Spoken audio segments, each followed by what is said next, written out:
Hello everybody, my name is Sean and welcome back to another episode where I'm not making a lamp. And that's because, anyway, so what am I doing with this egg in my hand? Well, this egg is going to be the base for a wire bonsai that I'm going to be making. I think it's going to be really cool. I'm going to be using some copper wire, 22 gauge, malleable but not too malleable. Ideally I'd like to work with something better, but because we are in the middle of a lockdown, I'm going to use the materials I have on hand. So why am I making a video about a wire bonsai? This is like my third? I think it's my third. No, this will be my fourth wire bonsai, and I think you guys enjoy it. I wasn't initially going to make it, but I've had a request to make a video about it, to go through the methods on what I'm using, and so I'm going to do that for you guys. And one of the first things you're going to need if you're going to be doing wire bonsais, you could make something very super professional, like a wooden table, or you can use the tried and true plastic bucket you can get at your local hardware store. It's got holes drilled in it, holes at the top here, and a hole drilled there. And I'll show you what these holes are for, and how to use the bucket to, prep the wire. But yeah, the general idea of what I'm going to do and what I'm going to do. This tree is actually going to be for my father. I think it's something he's really going to enjoy. I know he really enjoys the wire bonsais that I've made, and in fact the most recent one that I made, it was very touching for me because I went to go mail it and he took it from me and said, no, I have to show everyone I work with this tree. And that actually meant a lot to me because my father has never really been so excited about things that I've made that he's wanted to show them to other people. He's given me nods of approval, he's always been like, you did good work, but he's never been like, people need to see this. And so that meant a lot to me, and it was very touching. So I want to make one for my father, and then he can just like run around and show it to everybody. I hope it makes the old man happy. So that is my plan. The brief idea the tree will be mounted on this egg. I'm going to cut the bottom, mount a light underneath, put it on a wooden base, and then I plan to stack like dolomite gravel, which is a very common rock here in the region, often used for like roads and driveways and things like that. Stack it up along the side and then weave the wire roots through the rocks, and that should be it. I'm also going to try a different style of leaf this time. So traditionally I have done more like a bushier style leaf. I want to try and do something like a willow tree or a wisteria tree, because wisterias are actually one of my father's favorite plants. Trees, is it a tree? I think it's a vine, technically. I'm probably failing him right now as a son for not knowing that it's... I think you can train it to look like a tree, but it is technically a vine. Somebody Google that and correct me in the comments, please. But anyway, so I hope you guys enjoy. Be a little different. I'll try and make this a little more educational. I'll try and explain what I'm doing so you guys understand. But yeah, let's get into it. So if you look here, you're going to start with the side of the barrel. You're going to feed a piece of wire in. This is going to act as a third hand for you as you spin it. The reason why we're spinning it is we want to create roughly uniform lengths of wire. This bucket's tapered, which is ideal because as the wire goes up the length of the bucket, you'll get slightly different lengths of wire. You don't want anything too drastic, but a little bit adds variety. Once that's done though, what you're going to end up doing and see me doing is just taking the wire out.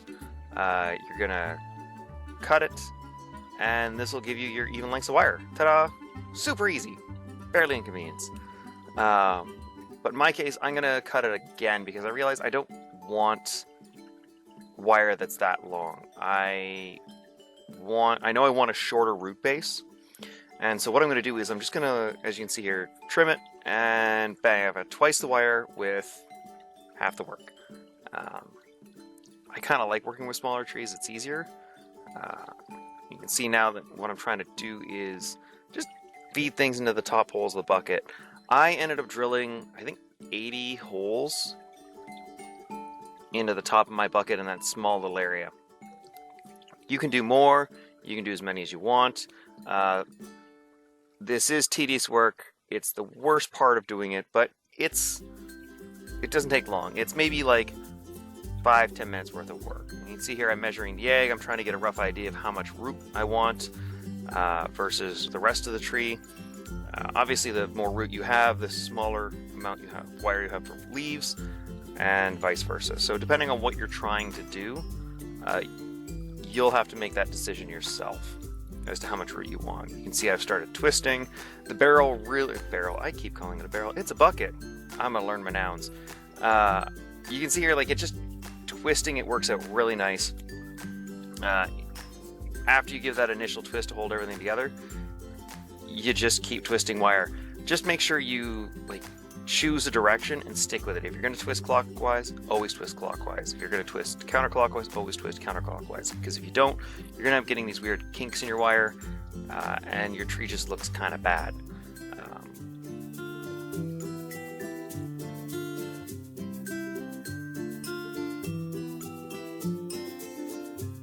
Now when I'm making the branches themselves, I'm trying to keep in mind what a tree looks like. And I know that sounds insane, but people see trees every day and they forget what trees look like. Like, they know what trees look like, but they don't know what trees look like. And I actually spent a lot of time going out just on walks to look at trees to see how the branches went, how they split.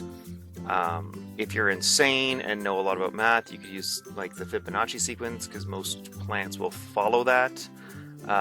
Google it if you don't know what it is. It's very interesting. So that's what I have in mind. I'm also trying to keep in mind to keep the number of wires in. So I got to admit, I absolutely love this style of leaf. It is probably the easiest I've ever done. You can use anything. I ended up using a nail. And you just wrap the wire, you coil it around the nail, and then you pull the nail out, and it gives you these perfect little coils of wire, which later on you'll see I end up pulling, and it creates this beautiful long extended corkscrew that really does look like willow or wisteria style leaves hanging off the tree. So super easy thing. If you're new or you're a beginner, totally start with these leaves. They're probably the easiest and most fun to start with.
Alright, so the tree is pretty much done at this point. There's a lot of fine tuning left. I'm going to pull it out. I'm going to get the basics of what roots and how I want the roots divided out.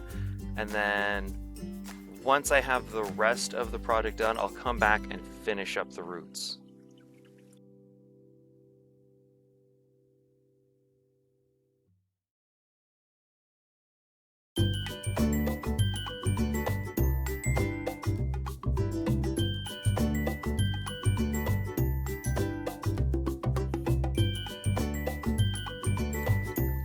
Alright, so now it's time to prep the egg, which is going to act as the base for the tree. I'm trying to cut the bottom half off where the eggshell was actually saturated with the resin, and I can't actually get it off, which is great because it'll be a nice firm base. But as you can see, this is really messy work.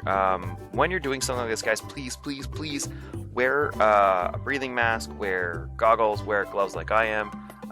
Please be safe. This stuff goes everywhere. If you're curious, I'm just using a simple Dremel tool, nothing amazing, with a cutting edge. I'm just trying to basically start the area, and once I've gotten that, you're going to see that I do something unsafe. And it's a hacksaw. Please don't do what I do.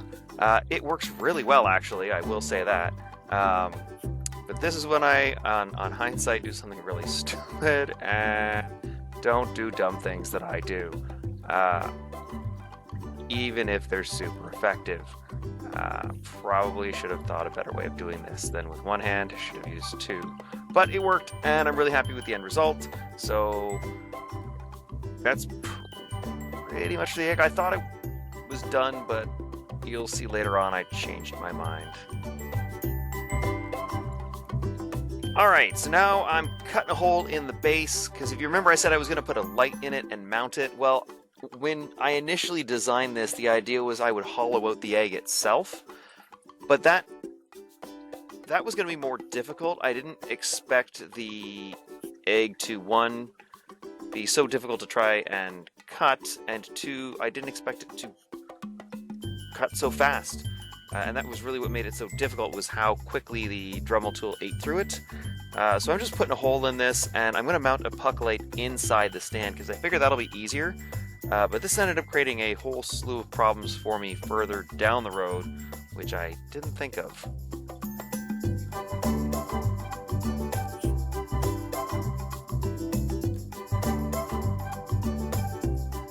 And so begins my give a mouse a cookie scene, because I really am my own worst enemy. So by putting the hole for a puck light, I didn't think it would be so hard to find a puck light that would fit. So I ended up finding a puck light that was pretty close at the hardware store, but not quite close enough. So debating on what I should do, I basically took a belt sander to it till it fit, and then once it was the proper thickness to fit inside the hole I'd made in the stand, I just had to slowly grind away the sides. Don't push too hard if you're going to do this, because it will catch and fling the puck light, which is terrible. But yeah, I want you guys to see this, because I want you to understand that sometimes projects don't always go the way that you imagine. And that's kind of what makes them fun for me, is not knowing if I can do what I imagine, and how can I do what I imagine. So I always enjoy that challenge, and I think that's part of the fun in these projects, is just figuring out how to do it. So, you know, don't get discouraged if you do run into something that's not working right. Maybe you can think of something to get around it. Always keep that in mind when you are working, that there may be another way to do something, or a different angle to come at it.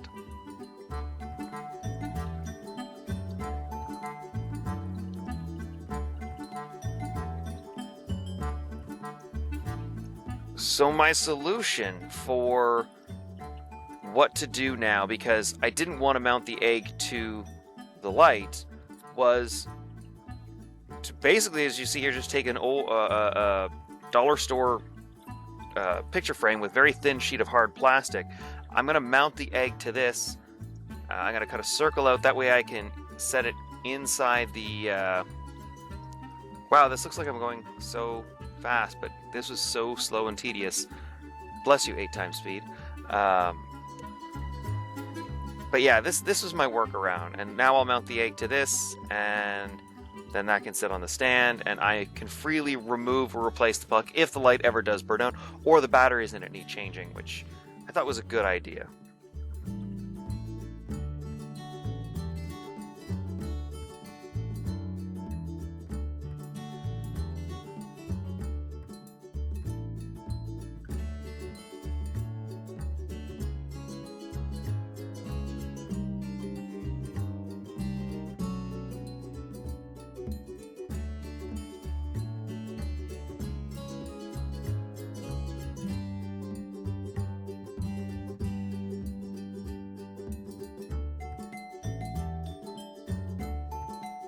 And this is where my perfectionist tendencies kick in. I decide that I don't like the rough surface of the egg. I want to smooth it out. I think it'll look way more amazing if I sand it, and I'm so glad I did. If you are going to do resin sanding, use a bit of water. It helps keep the dust down, which is really nice. I just ended up using a 100 grit, 400 grit, and then a, was it 12? I think it was 12 or 1500 grit sandpaper. Once I was done sanding with that, I ended up using toothpaste, which both left it minty fresh, and worked as a great finer polish, and then for the final shine, I just ended up using the that new finish there, a car wax, and buffed it out. And this worked out amazing. It gave a beautiful opalescence to the egg itself, and I'm very, very glad I did it.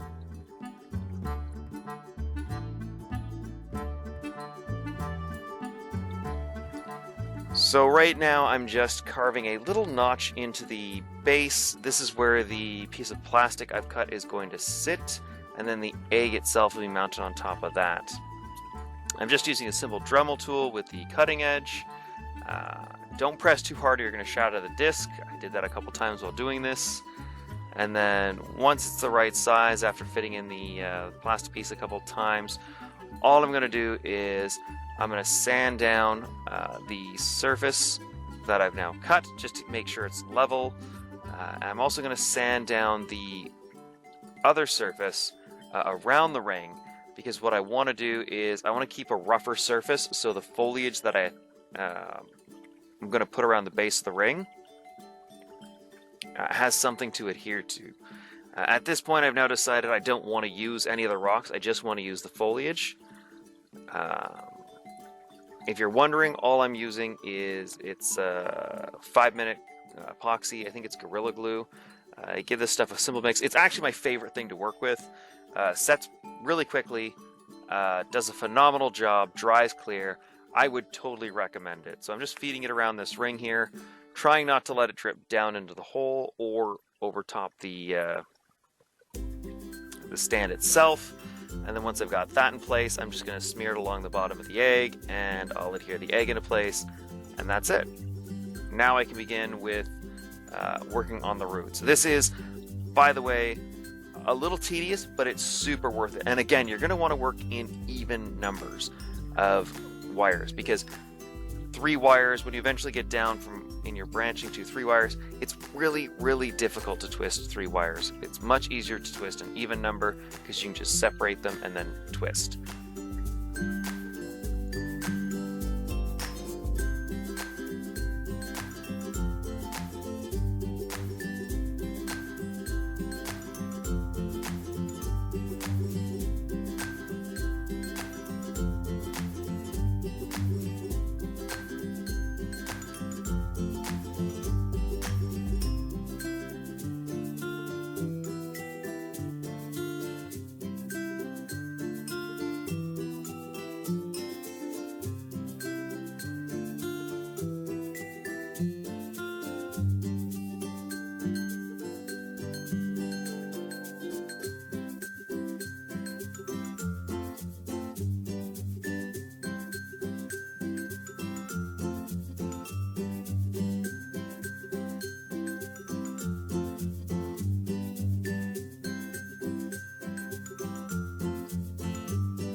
Now that it's time to mount the tree onto the egg, I'm just doing some minor tweakings, twists, the wire stylings where I can.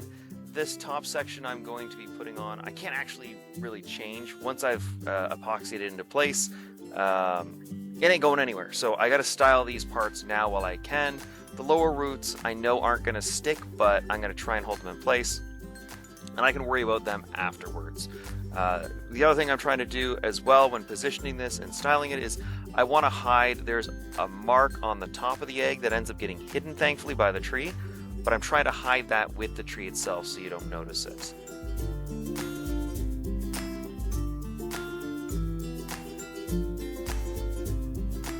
Now what I'm doing is just using more of the 5-minute epoxy to hold the tree in place. Really simple stuff. Recommend it whenever you're doing these multi-material projects and you need something that dries clear. This stuff works great. I actually ended up dribbling while doing this a couple spots on the egg that I didn't notice till after it had dried, but I didn't actually notice till I was taking zoomed in pictures of it. So again, can't recommend it enough. I'm just using a simple wire to hold it in place while I actually physically hold the tree in place with my hands for 5 minutes to make sure it sets. Once it has been set, I've decided that I'm going to start styling the roots. Although I'm not too impressed with it, I'm not going to lie. While I was doing this, I kept watching it and thinking like, how's it going? What's it like? It looked too busy. And my initial design, like I said, it was to have a like dolomite rocks around the base and have the vine or the roots moving through it. But I ended up just saying fuck it. And that, again, is something really important you guys got to realize during projects, is that things change, things evolve, and maybe things aren't the way they were when you initially imagined them. Like, I thought I wanted all these roots twisting and snaking through the foliage, because I decided I didn't want it through rocks, but it looked busy. So I just ended up lopping them off, and I'm super happy I did this actually in the end, because it looks a lot better, a lot smarter. It's not as busy. It shows off a little bit more of the egg. So I'm really happy I ended up just like throwing caution to the wind and making this change. So for the foliage around the bottom, I'm just using like mini wargaming terrain. It is stuff used to make trees. Super easy to work with. You just use white glue to hold it together. It's a very spongy-like material, so it absorbs the glue. It sticks to itself once that's happened. Sticks to your materials. Really do love the stuff for simulating like a forest or a mossy area. I think in this case it worked out perfect because it kind of gives me those feelings of like Yggdrasil and this mighty world tree growing over a small forest that it's just like towering over. I like the effect.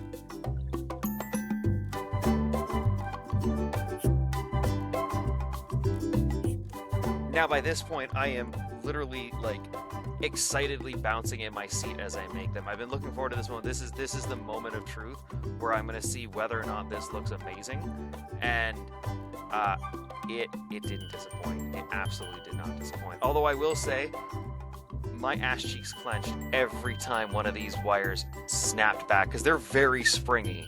They've been sitting coiled for by this point months, and every time one snaps back, I would stop breathing, terrified that something had broken or I had damaged something. So this was both exhilarating and terrifying.